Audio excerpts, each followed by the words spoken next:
it's all about the history, and you are. I can tell you history that'll blow your hat in the creek. But I'm going to tell you one more story, though.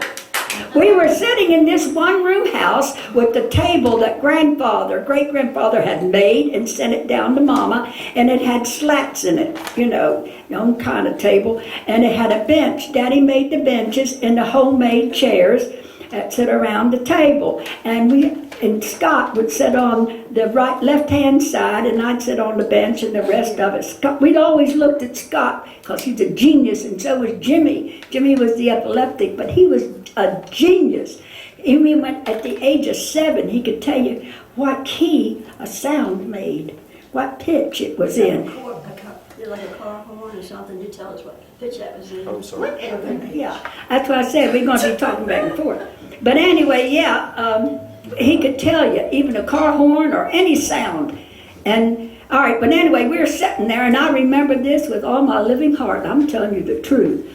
We were never scholars. None of the children were scholastic, as they say now. Scholastic. Do I sound educated? But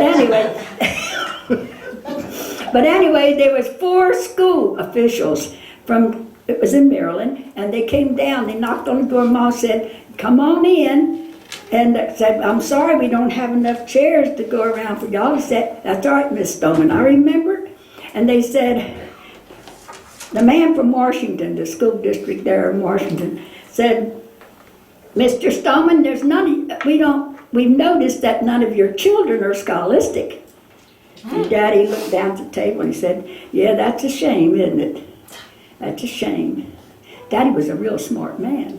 He really was. And he said, "Yeah, it's a shame." And he said, "But the teacher spoke, and she said, but they always bring their homemade instruments, you make them, and they go on the playground and make up songs, and they play them." And Daddy said, "Yeah, they have a tendency to do that." I remember so well. Now, this is how natural it is. And they said, "Well, what we want to do, the school system, the District of Columbia would like to pay for 6 of your children to go to the Julliard school." Wow. And we're all sitting there, and we all looked toward Scott. Remember, Donna? We always looked toward Scott. They wanted to make me an opera singer. Wow. And they did, and I can imagine being in the band going, Yeah, Donna could do good on that stuff. And we'd always pretend. All right, but anyway, back to the mutiny. It's all we had was that one-room shack, the tent for a roof, and Mom was serving us beans and cornbread. That's good. Makes music, too. Everything in our house made music.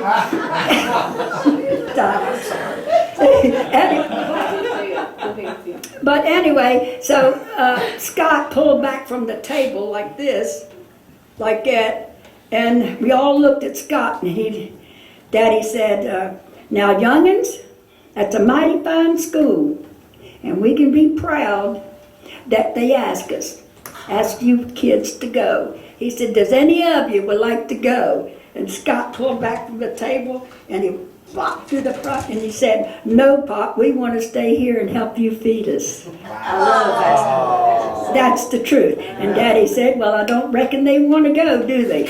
Wow. That's the truth.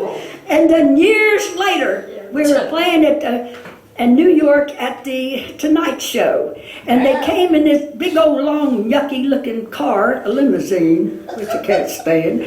And they put us in this car and take us over this big building, opened the doors, and I heard music everywhere, all different kinds. And I thought, hey, this is cool. Somebody's playing something different. So they went down at the end of the hall, and it was a Julliard school. We played for the kids at Julliard. Donna, do you remember that? Very well, and you got lost. I got lost because I was up there listening to people playing these silver-looking sticks. But we were in the right room with all these students around waiting for us. And Bob had to go look for you. I know, but I said, ain't nobody down there, and I'll tune when they said, don't you have to tune? And I said, no, I tune when I play.